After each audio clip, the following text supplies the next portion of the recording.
तो ये जब आप खुद से कोई भी स्टूडेंट समटाइम रिकॉर्डिंग स्टार्ट कर देता है, दिस इज नॉट अप्रोप्रिएट, तो इस चीज का ध्यान रखा करें. So sessile, not very mobile, these can only capture the prey जैसे ही उनको चांस मिलेगा, when the prey will come in contact with them. अब इसके लिए अगर तो ये कहीं बिल्कुल साइड पे होंगे तो फिर तो प्रे कभी भी इनके इन कांटेक्ट में नहीं आएगा. सो ये भी अपॉर्चुनिस्ट इसलिए इनको कहा जाता है कि these utilize the opportunity, these will present in the pathways जहां से इनको पता है कि यहाँ से प्रे ने मूव करना है, and these will suddenly attack on the prey and use them as a food, like different protozoans and cnidarians are involved or are exampled as sessile predators. Grazing carnivores, if there are certain kind of predator कि वो jump करते हैं substrate के ऊपर, आगे आगे move करते हैं और रास्ते में जो प्रे आता जाता है उसको कैप्चर करते जाते हैं. So such kind of organism are called grazing carnivores. जैसे आपने कभी लिजर्ड को देखा है, वो भी जो वॉल्स हैं उसका सबस्ट्रेट है तो उसके ऊपर वो मूव कर रही होती है, जैसे जैसे सामने कोई इंसेक्ट्स आ रहे होते हैं तो वो उनको सडनली अटैक करके फीड करती है. So these type of predators are known as the grazing carnivores. These move through the substrate and pick up the small organisms. So sponges हैं, some snail worms are also included in them. इसके साथ हमारे कुछ fluid feeders हैं या surface nutrient absorbent हैं, like protozoans. अगर किसी बॉडी सरफेस के ऊपर न्यूट्रिएंट्स अवेलेबल हैं तो वो डायरेक्टली उनको एब्जॉर्ब करते हैं. Some are the endoparasite. आपको पता है कि जो एंडोपैरासाइट है, this will praise within the body, और जो बॉडी के न्यूट्रिएंट्स हैं वो उनको एब्जॉर्ब करेंगे endoparasite. So these are surface nutrient but on the inner side of the host. इसी तरह हमारे पास कुछ फ्लूइड फीडर्स हैं लाइक नीमाटोड्स, लीचेस वगैरह जो हैं वो ब्लड सकर्स हैं. बॉडी सरफेस के ऊपर ये अपने आप को इंडल्ज कर लेती हैं. इनके जो माउथ पार्ट्स हैं वो कुछ इस तरह से होते हैं कि वहां पे बॉडी सरफेस के ऊपर ये अपने आप को प्रॉपरली इन्वॉल्व करती हैं, उसको थोड़ा सा टीयर करती हैं और वहां से ये ब्लड को सक लेते हैं.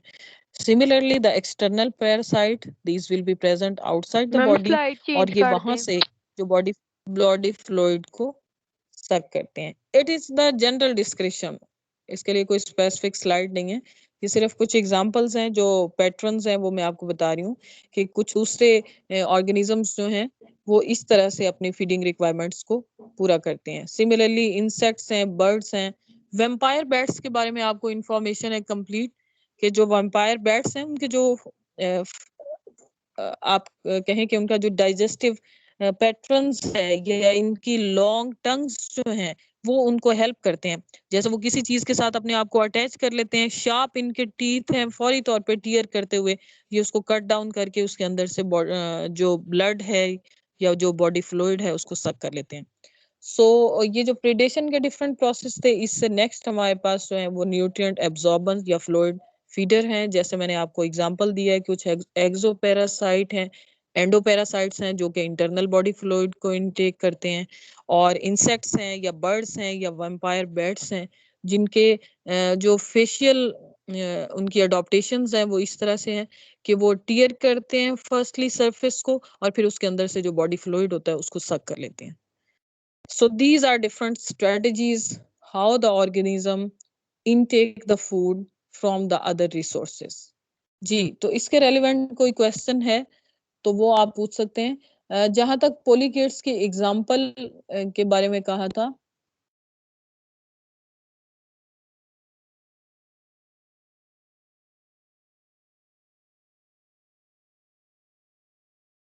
जी मीटिंग हैज बीन रिकॉर्डेड. अगर आपको इसके रेलिवेंट कोई प्रॉब्लम होती है तो वो आप उसमें दोबारा से उसको रिवाइज कर सकते हैं अपना.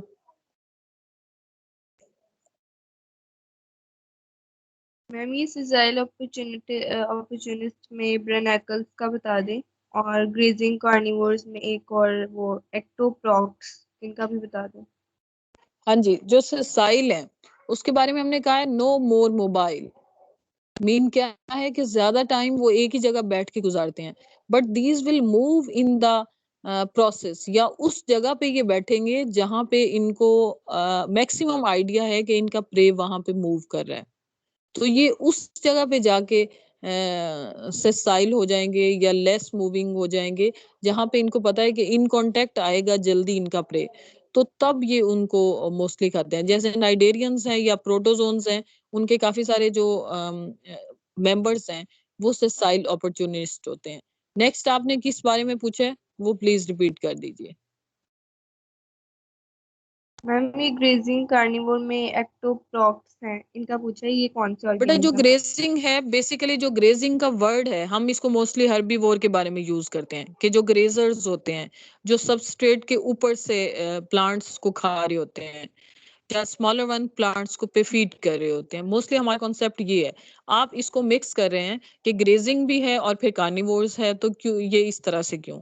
तो बेसिकली ग्रेजिंग सिर्फ उनकी हैबिट को वहां से पिक किया गया है कि जो सबस्ट्रेट के ऊपर से फीड कर रहे होते हैं, ठीक है, स्टेप वाइज एक जगह से फीड करते हैं, फिर थोड़ा आगे से, फिर थोड़ा आगे से, तो उनकी उस हैबिट को कैप्चर किया गया है। लेकिन उस हैबिट को हमने यूटिलाइज किया है कार्निवोर के रेफरेंस से।